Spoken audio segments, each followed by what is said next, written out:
Assalamualaikum warahmatullahi wabarakatuh. Bismillahirrahmanirrahim. Alhamdulillahi rabbil alamin. Nasirul mu'minin wa musabbitul mujahidin. Asyhadu an la ilaha illallah wahdahu la syarika lah wa asyhadu anna Muhammadan abduhu wa rasuluh. Wa usalli wa sallim ala Rasulillah wa ala alihi wa sahbihi wa man tabi'ahu wa wala. Allahumma syarah lana sudurana wa yassir bi umurana wa hlul 'uqdatam min lisanina yafqahu aqwalana. Allahumma zidna ilma wa zidna fahma warhamna ya rabbil alamin, amma ba'd. Fa ya ibadallah, usikum wa iyaya bittaqwallah faqad fazal muttaqun. Wa tazawwadu fa inna khairaz zadi taqwa wattaqun ya ulil albab. Yang dikasihi, yang diingati Tuan Imam yang bertugas pada malam ini, yang diingati juga yang dikasihi Tuan Bilal yang bertugas, para jamaah ahli taqwasa muslimin muslimat yang dirahmati Allah Ta'ala. Alhamdulillah, syukur kita kepada Allah Subhanahu wa Ta'ala di atas segala limpah Allah.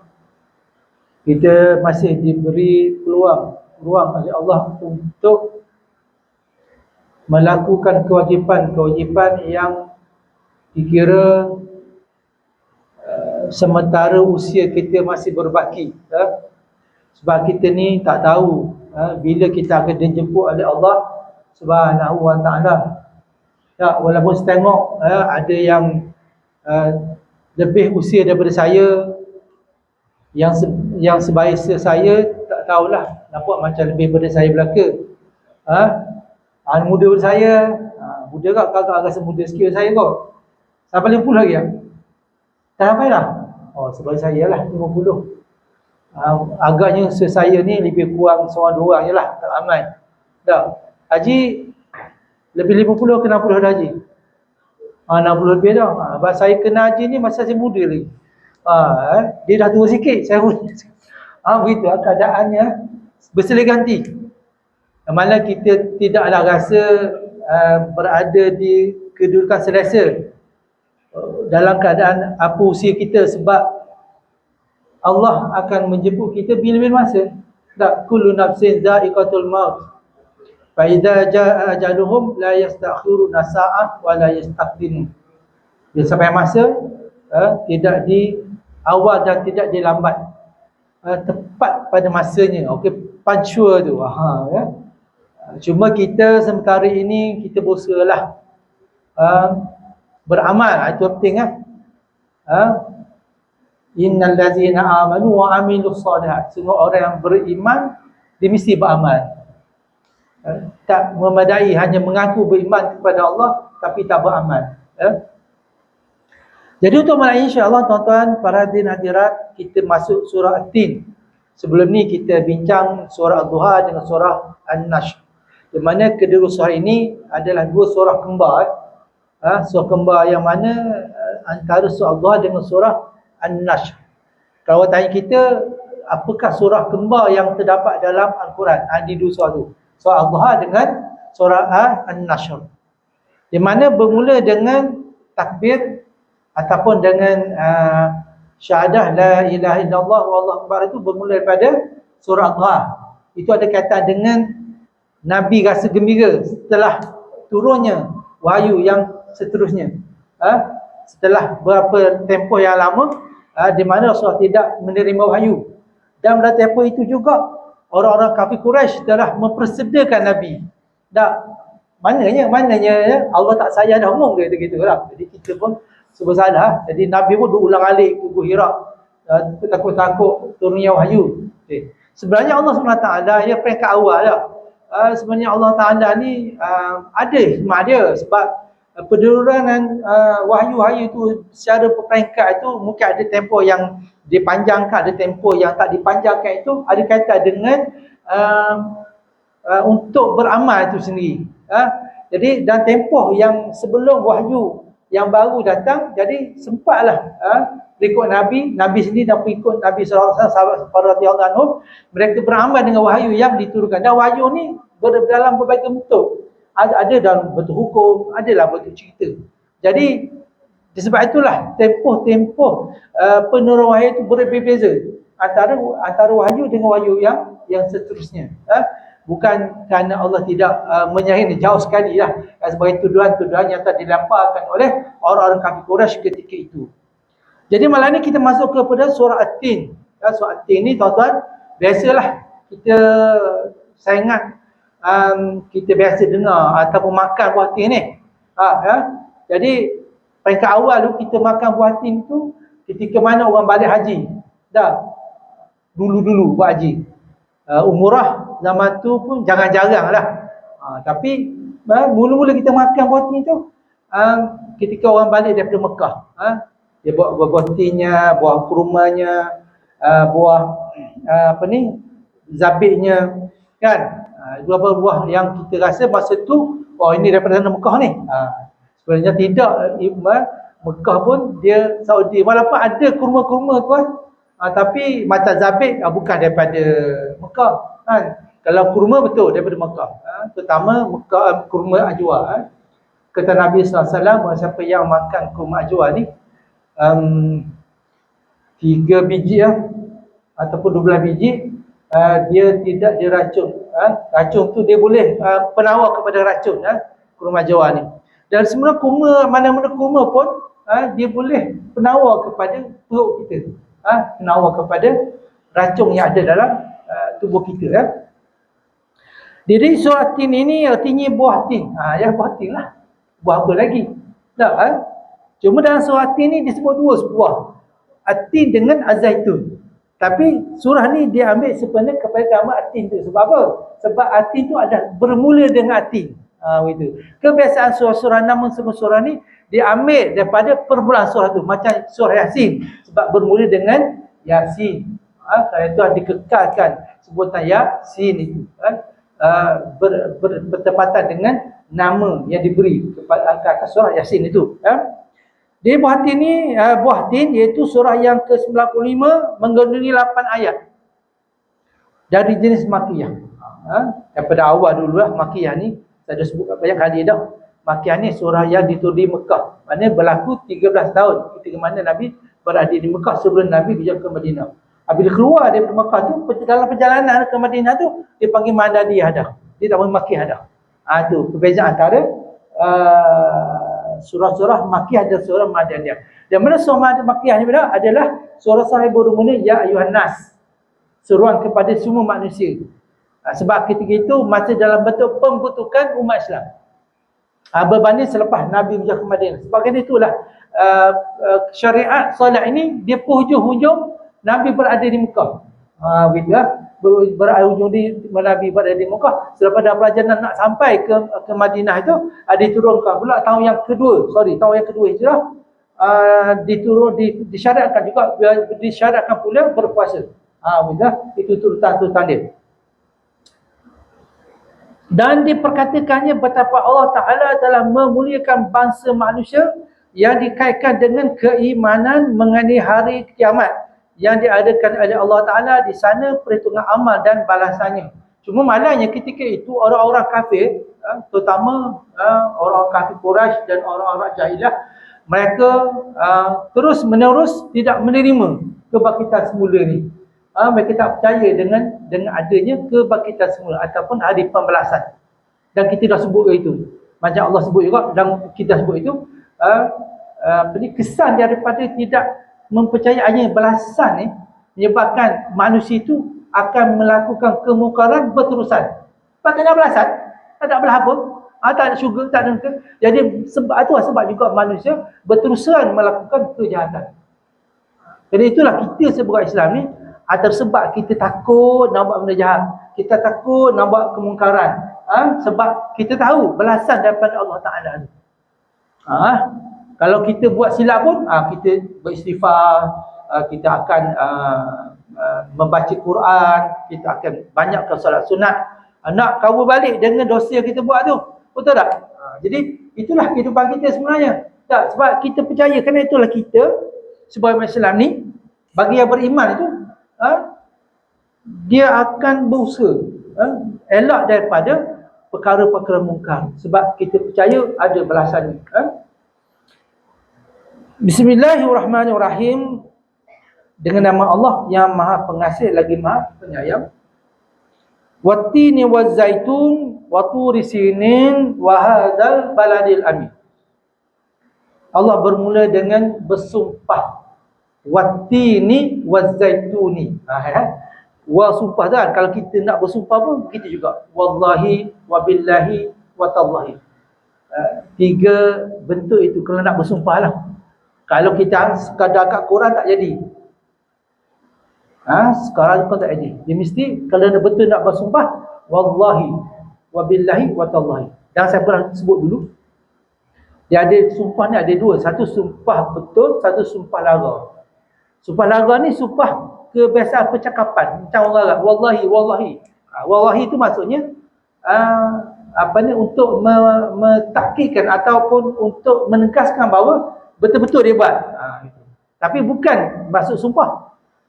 Itu satu sumpah tu. Jadi sumpah ni, lara ni dia tak perlu kepada kafarah dan sebagainya. Tapi kalau sumpah atas sumpah yang betul kan, kalau dia nak kalau atau dia melanggar sumpah itu, maka dia kena bayar kafarah. Antara disebut Al-Quran denda itu kafarah, bukan kifarah, kafarah. Itu disebut betul tu lah. Kifarah ni tak tahu datang daripada mana. Kifarah ni. Tapi orang Melayu sebut kifarah kot. Orang Melayu lah kan. Tapi dalam bahasa kafarah lah. Sama tak kita tasbih kafarah. Tasbih kifarah. Kena ingat. Jadi antaranya ialah kalau kita langgar sumpah tadi, kita kena pertama hukuman dia kena bebaskan seorang hamba. Bebas seorang hamba. Tapi zaman sekarang hamba tak ada dah. Zaman hamba tak ada dah. Jadi kalau tak ada hamba, kita kena memberi makan 10 orang miskin. Dengan kadar kita makan. Contoh kalau kita makan beras mahal lah. Kita gunakan. Kalau kita jenis makan ayam, ayam lah. Kalau kita jenis makan daging, daging lah. Kalau jenis makan ikan, ikan lah. Dengan kadar kita. Jangan biasa makan ayam, pergi bilis nak makan orang. Jadi begitu. Ikan bilis je. Nak jimat. Okey, 10 orang makan. Cari yang kat rumah kita, macam sebut kita kena, kalau kat surau kita kena ada data dia. Ada data fakir dan miskin tadi. Data dia. Jadi kita mudah untuk jemaah, kalau ada apa keperluan, kita boleh bayar fidyah ke, bayar denda dia kepada orang fakir dan miskin tadi. Kerana itu saya sebut juga, bila kita buat kundi kedara, jangan lupa orang yang fakir dan miskin ni. Jadi biasanya orang fakir dan miskin ni, dia malu nak datang ke kundi kita sebab dia tak ada duit, pitih tak ada. Jadi kita kena cover dia siap-siap. Jemput ni, pergi. Tak payah bawa apa, duit tak apa, makan je. Kena beritahu gitu. Sebab dia segan nak mari. Nak bagi pitih pula ke? Tak. Nak bagi apa? Contohnya. Jadi sebenarnya keutamaan tu patut kita bagi juga kepada orang miskin ni nak datang kudi kita. Kita jangan fikir nak datang kudi kita ni orang boleh bayar je. Dia bayaran ataupun dia panggil bantuan. Okay. Ada setengah orang dia tak setuju benda ni. Dan sebenarnya dalam Islam harus kalau kita buat kenduri kedara, tak kita orang bantu, macam ngelah tu, bantulah. Bagi RM5, RM10 bantu dia buat kenduri kendara. Boleh. Bagi terutama orang yang sederhana. Orang yang sederhana. Dan bagi orang yang berharta, harta banyaklah. Pada saya tak perlu buat pun. Tak perlu ambil duit tu. Bagi orang yang kaya lah. Ni untuk harus bagi bantu orang yang kerana itu kita buat kenduri kendara ni kena ikut kemampuan kita. Kemampuan kita. Jangan kita melebihi kemampuan kita. Sampai berhutang saya. Berhutang gitu. Jadi elokkan benda-benda macam ni. Kerana itu Nabi kata buatlah kenduri. Kenduri ni sunnah. Kalau kahwin macam mana, buat kenduri. Walaupun seekor ayam. Begitu. Buat kenduri. Panggil kawan, sahabat anda yang dekat-dekat. jemput rumah kita untuk buat kenduri. Kenduri ni tujuan apa? Untuk mewawarkan bahawa kita dah kahwin. Sebab nanti kan kalau tak wawarkan, nanti tiba-tiba bunting. Tahu-tahu bila lah mengandung ni, bila pula kahwin ni, bila pula awak ni ada isteri. Kerana itu perlu. Kedua, kita sunat bila buat kenduri ni, sunat ada di sebenarnya asalnya kompang lah. Mereka buat kompang tu untuk mewarkan ada perkahwinan kat situ. Cuma zaman kita ni kita pasal nasyid. Tapi pasal nasyid tu janganlah kuat bengit sangat. Sampai kita nak sembang dengan kawan kita pun tak boleh. Kuat sangat fikir dia tu. Bengit jadi. Jadi tak jadi sunnah jadi. Jadi mudarat pula di situ. Jadi kita buat satu benda ni biar sederhana. Biar sederhana. Okey. Kemudiannya Allah berbuat tin ni wa zaitun. Allah bermula dengan buah tin dan buah zaitun. Kebiasaan bila Allah bersumpah dengan makhluk dia ke, Allah bersumpah dengan ciptaan dia. Ciptaan dia tu ada keistimewaan di sisi Allah Taala. Begitu. Kerana itulah saya cuba tengok saya cuba cari apa kebaikan buah tin dan juga buah zaitun ni. Antara sebut sini buah zaitun ni dia mempunyai vitamin C, vitamin E. Vitamin E ni elok untuk kulit. Ustaz nak ngajar kuliah agama ke nak ngajar pasal. Tapi saya nak cuba cukil kena saja sebab apa Allah sebut benda ni. Allah sebut watin wa zaitun. Nanti kalau saya cakap balik rumah makan buah tin, balik rumah makan zaitun, tuan kata apa Ustaz ni so tiba semua makan buah. Jadi saya kena cari apa kelebihan dia, khasiat ni. Khasiat buah zaitun. Jadi buah zaitun ni dia antioksidan. Antioksidan ni sama juga dengan buah tin pun sama. Dia antioksidan. Antioksidan ni dia boleh mengelakkan daripada kata orang kanser, macam kanser dan penyakit-penyakit yang berbahaya. Dia buah zaitun ni minyak dan daripada dia boleh mengawal kolesterol dan jantung kita dan mengurangkan radangan. Radangan ni macam bekak-bekak tu. Sebab dalam tubuh kita ni tuan-tuan, kita dah tahu dia bengkak ke tak bengkak tu kita tahu. Jadi salah satu cara dia ialah kita amal dengan buah zaitun. Minyak zaitun ke, buah zaitun ke. Boleh beli ya. Tapi yang biasa saya makan yang min syam tu, saya dah makan lama dah min syam. Kita boleh carilah kat mana-mana min syam tu. Dia masuk Syam tu dia minyak zaitun tu datang daripada Syria, dia beli kat Syria. Dia boleh mengurangkan radang dan sebagainya. Okey, juga boleh menguatkan tulang dan boleh dalam pencernaan dan perut kita ni dia boleh cerna. Kalau kita macam apa ni orang panggil susah nak buang air, ataupun bila kita makan satu benda tu dia boleh cerna tu masuk makanan tu dia boleh jadi cepat hadam. Begitulah kalau kita makan. Tapi betul sepanjang tempoh saya makan minyak zaitun ni memang kita rasa macam agak bertenaga sikit. Begitulah. Kulit kita akan berseri-seri sebab dia ada vitamin E dan kurang kadar. Okey, ini ada minyak zaitun. Okey, kemudian buah tin pula tuan-tuan. Buah tin pula ialah okey, buah tin ini ialah okey, kalau buah zaitun, buah zaitun ni asal dia daripada Palestin. Sebagaimana yang disebut dalam surah An-Nur, Nurus samawati wal ard, mathal nuri kamishkatin fiha misbah, al-misbah fi zujajah, az-zujajatu ka'annaha kawkabun durriyyun yuqadu min syajaratin zaitunan mubarakah la syaqiyah wa la gharabiyah yakadu zaituha yudhi wa lam yamsasnahu nar nurun ala nur yahdillahu nuri man yasha wa yadribullahu al-amsala lin-nas wallahu bikulli syai'in alim. Panjang juga ayat itu. Allah nak cerita cahaya Tuhan itu. Banyak-banyak Allah, hidayah Allah tu. Hidayah Allah ni ada orang kata hidayah aku menerangi atau syariat Allah tu menerangi langit dan bumi. Maksudnya kalau manusia mengamalkan syariat Allah Ta'ala, maka bumi itu akan bercahaya. Satu orang yang soleh, orang yang baik, muka dia bersih saja, betul tak? Muka dia bercahaya saja. Kita ni takkan nak genyeh, nak genyeh macam-macam make up lah, nak suruh jadi berseri. Tak berseri juga, habis make up jadi nampak gelap. Jadi kita nak berseri, kita jadi orang soleh. Tajuk soleh ni kita baca Quran. Para nita. Sama juga minyak zaitun tadi, dia boleh meregangkan kulit. Jadi awet muda pun ada minyak zaitun tadi. Jadi minyak zaitun tu paling baik Allah sebut tu dekat Palestin. Kerana itulah ketika Yahudi menakluki Palestin, mereka telah membakar, memusnahkan pokok-pokok zaitun.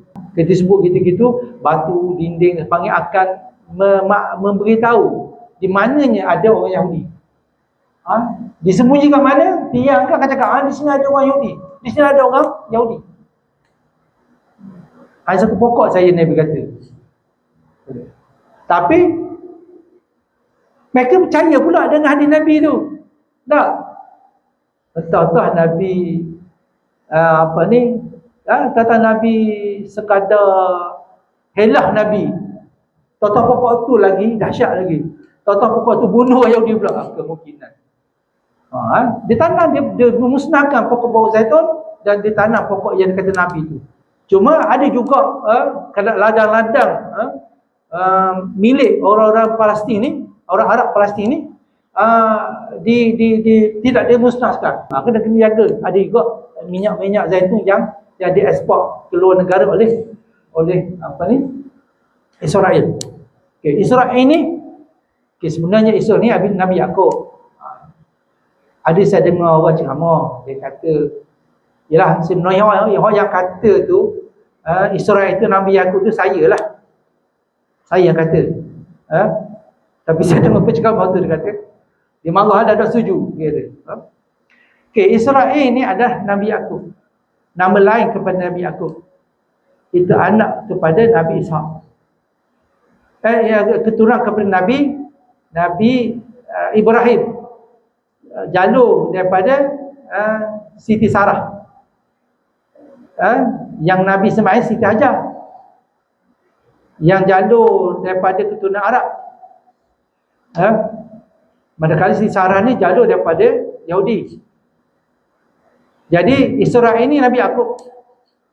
Cuma malangnya Bani Israel ini digunakan nama Nabi Yaqub tu untuk negara dia. Jadi bila kita nak marah, kita nak kutuk Yahudi tu, kita kutuk Israel. Ya. Kalau ada ustaz tak setuju dengan saya, boleh jumpa saya lah.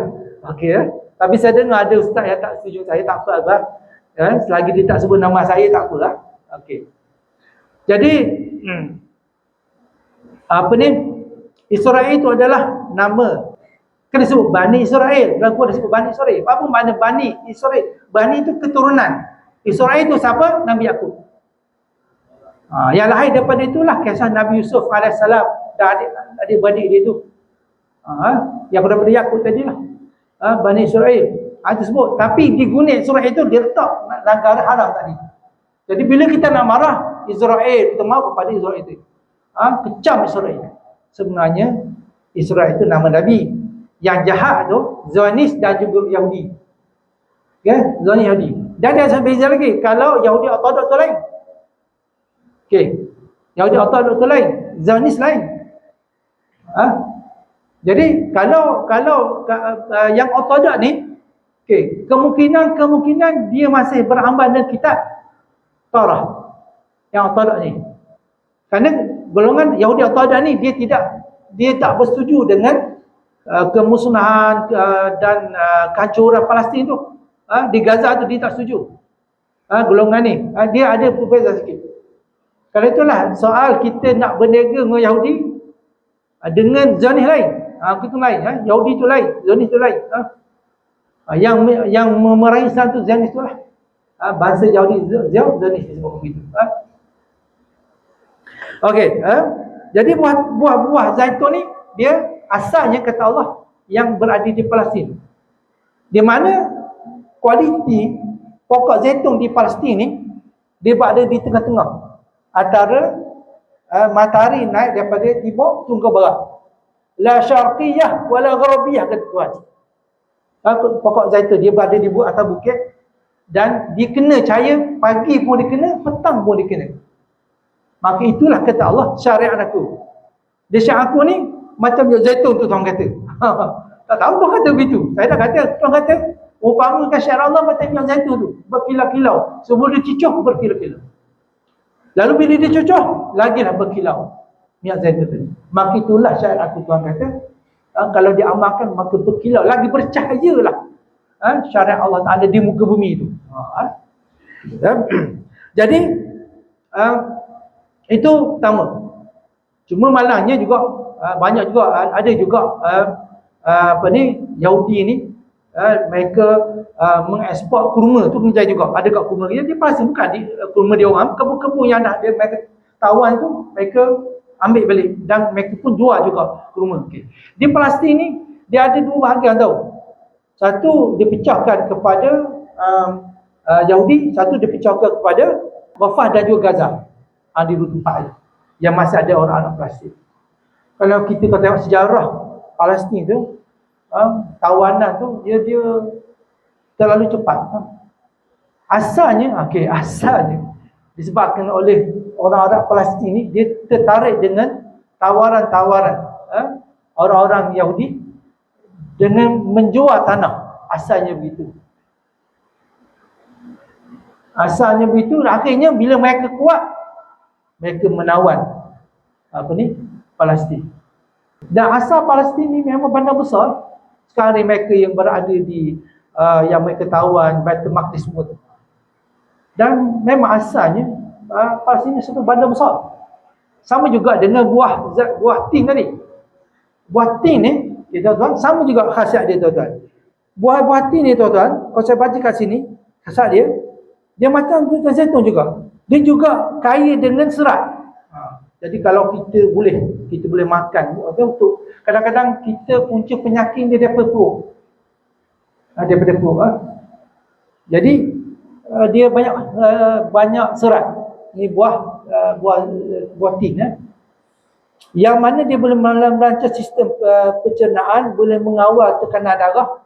Mana kalau orang yang ada darah tinggi, kalau minyak zaitun tu untuk darah kecil manis, dan serta membantu mengawal paras gula dalam darah. Maknanya kita boleh amalkan buah zaitun dengan buah tin tadi untuk kesihatan kita. Jadi benarlah apa yang disebut oleh Allah Ta'ala tu dalam Quran tu, sebenarnya buah tin dan buah zaitun ni banyak khasiat yang kita boleh amalkan. Okey. Kedua, kata ulama, sebab apa Allah Ta'ala sebut tin dengan zaitun ni? Kerana Allah Ta'ala untuk kaitkan dengan Palestin dan juga Damaskus, itu Damsyik. Allah sebut dalam Quran. Sebab apa?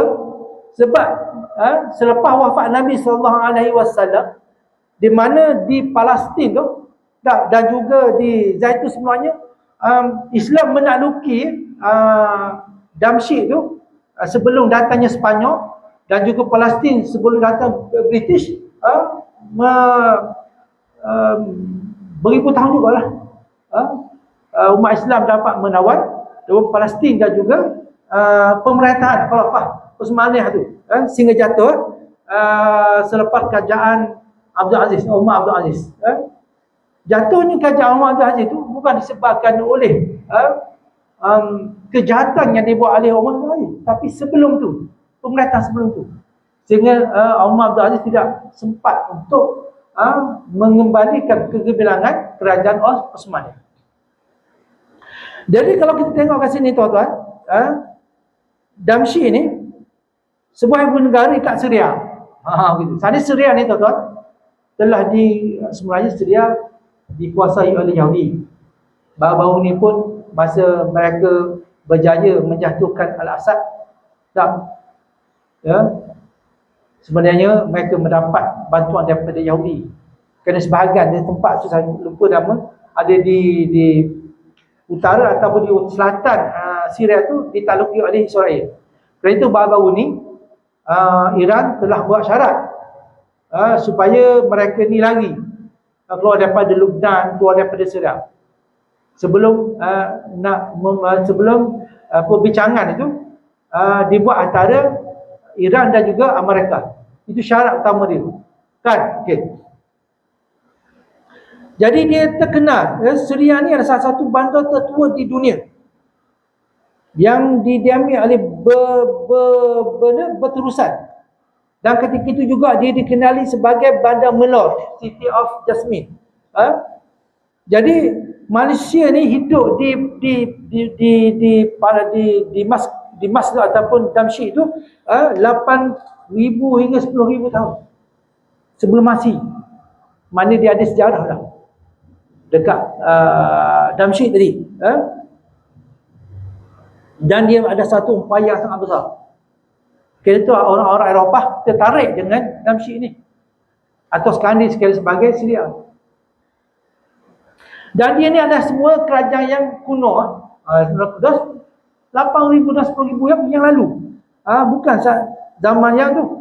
Zaman bukan. Kerana itulah berperang di sebelah Timur Barat ni bukan perkara baru, tuan-tuan. Bukan benda yang baru. Dia dah berperang dah lama dah macam ni. 8,000-10,000 yang lalu dah. Dia berperang dah. Sebelum Masih lagi dah berperang. Kalau kita baru dengar zaman ni, sebenarnya dah. Dia dah lama dah. Sama dekat Palestin, lama dah berperang. Bukan baru. Maksudnya, di Palestin dan negara-negara Asia Barat tu, berperang pada mereka ni benda yang normal. Bukan yang asing. Sebab sejarah berperang ni dah berlaku sebelum Masih dan juga selepas Masih. Dan Islam telah menakluki Damsyik ni selepas Masih, antara 634 hingga 635, yang di bawah kerajaan Khulafa' Ar-Rasyidin dan ketuai oleh Khalid Al-Walid. Masa tu Khalid Al-Walid ada lagi. Nak dapat melawankan Damsyik ni. Okey. Sebab loceng kita dah bunyi dah. Kemudian Zaitun ni pula tu tahu, Palestin tadi. Palestin pun sama. Di mana Palestin ni garis masa kompleks yang menjangkau ribuan tahun juga. Sebut tadi. Lebih ribuan tahun di Palestin. Bermula dari zaman purba Kanaan atau Kanaan, dikuasai oleh pelbagai empire sehinggalah kejayaan empire Uthmaniyah. Lama. Ya, sebab kejayaan Uthmaniyah kemudian dah. Dia sebelum Masih lagi. Ya. Selepas mandat British dan persekitaran penubuhan Israel pada tahun 1948, wilayah ini terus dibelenggu konflik berpanjangan dan perjuangan berterusan rakyatnya untuk mendapatkan kemerdekaan. Sekarang ni yang membantu kita Sunni Iran tu, kita doa untuk Iran ni bukan kita nak ikut dia. Kita Sunni. Tapi disebabkan oleh Iran ni, walaupun itu Syiah, kerana itu sebenarnya antara pertembungan mazhab Syiah, Syi'i semua ni, sebenarnya ni ada ayah barat supaya kita benci kepada Syiah. Mereka ni masih mengucap.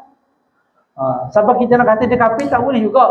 Sampai semua kata tak boleh ni. Ada setengah ustaz dia kata tak boleh, kita bukan nak ikut dia. Faham tak? Tapi kita masih boleh mengakui orang Syiah dan orang Iran ni masih sebagai beriman kepada Allah Ta'ala. Mereka masih sembahyang, mereka masih mengucap 2 kalimah syahadah. Cuma berbeza dengan kita. Mengucap dia ditambah satu, ya Ali. Asyhadu anna Muhammadar Rasulullah, Ali. Disebut nama Ali. Dan kalau Quran dia dekat Iran ni, dia ada tambah surah Ali. Okay, surah Ali. Sebenarnya bukan benda yang asing pun, sebab zaman Rasulullah, Aisyah pun ada surah dia sendiri, Quran dia sendiri. Sayyidina Ali pun ada Quran sendiri. Okay. Cuma kalau kita doa pun tak salah. Sebab dia membantu kita Syi'i, membantu kita, membantu Sunni, membantu kita. Contoh, membantu penduduk Palestin, membantu Lebanon, Iran dan sebagainya. Dan wajar wajar kita doa untuk mereka. Jangan untuk membantu kita lah. Bukan kita masuk nak bersama mereka, itu salah. Sebab Syiah ni dia tak termasuk dalam Ahli Sunnah wal Jamaah. Dan kadang-kadang ada juga orang kita ni ikut Syiah. Kalau tak tahu apa-apa, tengok Syiah ni boleh kahwin mut'ah, Syiah ni boleh solat jamak 20 hari. Jamak 20 hari ni kita pun boleh. Dalam kitab Nuzhatul Muttaqin, hadis apa, Nuzhatul Muttaqin ni kitab apa? Disebut di situ Nabi SAW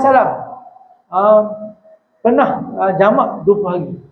Itu jamak tak masalah. Cuma mendetarikan sebab boleh mut'ah. Kalau mut'ah ni, kalau kita kata mut'ah ni macam berzina lah tuan-tuan. Berzina dengan bini, mana kita boleh sewa bini orang. Macam kita sewa beli kereta elektrik Pro 2 tuan, kita sewa elektrik, dia boleh sewa bini orang. Mana boleh dia suruh pun kita. Kita kalau kita kahwin, kita niat bercerai. Kita ingat kahwin kita niat nak bercerai. Akad tu masa tu juga batal nikah kita. Ya. Niat. Tadi niat sebab kita ni bila mut'ah, kahwin mut'ah ni dia mau niat dah nak berpisah.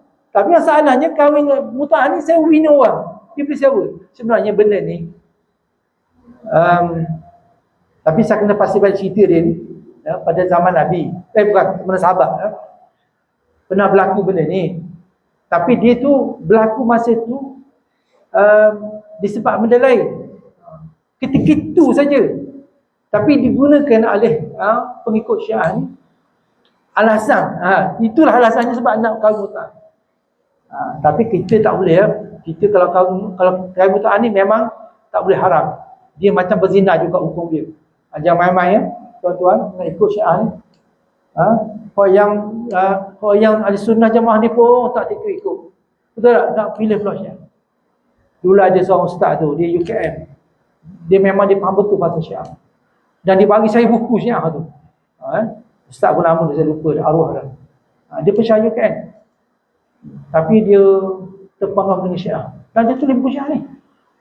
Akhirnya dia kena buang daripada UKM kan, sebab dia menyebarkan Syiah di UKM. Begitu. Jadi itulah sedikit sebanyak sebagai ayat pertama. Saya tak lanjut lagi sebab saya tertarik dengan makna tin zaitun. Maksudnya bukan sekadar buah tin dan buah zaitun itu. Tapi di sebalik buah tin dan zaitun ada kaitan dengan Damaskus dengan Palestin. Mengikut pentafsiran yang saya baca dalam tafsir Tafsir, dia disebut bukan hanya sekadar tin tapi nak sebab apa? Sebab Nabi kan dah janji kan untuk melaki Rom dan Parsi kan. Cuma yang tinggalnya Parsi saja yang kekal sebagai kerajaan yang kuat. Kadang itu hari ini Amerika lupa siapanya Iran tu. Iran tu adalah kerajaan Parsi yang tak pernah jatuh. Rom jatuh. Itu beza Rom dengan Parsi. Kerajaan Rom, Islam menawar Rom kan, Salih Ayyubi tu pada akhir tu jatuh. Tapi kerajaan Parsi tak jatuh. Ketika itu kerajaan Parsi dan Rom memang kuat. Mereka bersaling bertembung antara satu sama lain. Tapi akhirnya Islam dengan kekuatan Islam tadi. Dan Nabi janji kepada yang ikut Nabi masa Nabi nak ke Madinah kan. Nabi kata akan aku anugerahkan kamu mahkota Rom. Itu bila Islam dapat takluk Rom, masa tu dia masih hidup lagi. Lalu Sayyidina Umar pun kalung mahkota tu kepada dia. Ditanya, kau ingat ada janji Nabi? Dan dia ingat, inilah kalung Rom ni. Sayyidina Umar, pada zaman Umar tu dapat melaki Rom, kalung kepada lelaki tadi. Nama dia apa? Saya pun lupa nama dia. Nama dia yang ikut Nabi masa dia kan diupah oleh musyrikin Quraisy untuk jejak Nabi. Ketika Nabi bersembunyi di gua Sur tu kan bersama dengan Abu Bakar, dia ikut Nabi. Masa dia nak hentam Nabi tu, kuda dia tu kaki kuda tu masuk dalam pasir. Berapa kali nak cuba hentam Nabi, kuda masuk. Akhirnya dia beriman kepada Nabi sallallahu alaihi wasallam. Lima peristiwa tadi. Dan Nabi janji, masa tu Nabi janji ke dia, akan aku sarungkan mahkota Rom. Padahal Nabi dah tak ada wafat dah masa tu. Sama saja Umar dah ketika Umar menyarungkan. Sedangkan Umar tak ada, mungkin Nabi dah cerita pesan kepada Umar Khattab atau pesan kepada Khulafaur Rasyidin, sahabat-sahabat yang dekat tu, kalau berjaya menaklukkan Rom, maka kalungkanlah kepada dia. Ya. Jadi itu sekadar sahaja untuk malam ni. InsyaAllah kita akan sambung lagi pada ayat kedua dan ketiga. Dan kedua dan ketiga pun ada cerita yang cukup menarik. Tu riwayat sini dan wahazal badalil amin. Ada sejarah, ada juga. Saya akan cerita semula lah. Memang saya ambil kesempatan betul, walaupun saya kata cerita ni panjang, tapi saya nak cerita juga. Berkaitan apa maksud di sebalik watin wa zaitun. Bukan sekadar kita baca saja. Bukan sekadar buah dia, saya juga cari apa dia khasiat dia, dan di sebalik percertaan ni ada di sebalik itu. Ada kata dengan kekuasaan Islam yang sampai ke sebelum dikalahkan oleh, sebab ialah masa tu pun sebab kita lah, macam kita lah, bila dah ada kuasa sebagainya dia lara, jadi alpa, akhirnya ditakluk oleh musuh. Wallahu a'lam bishawab. Assalamualaikum warahmatullahi wabarakatuh.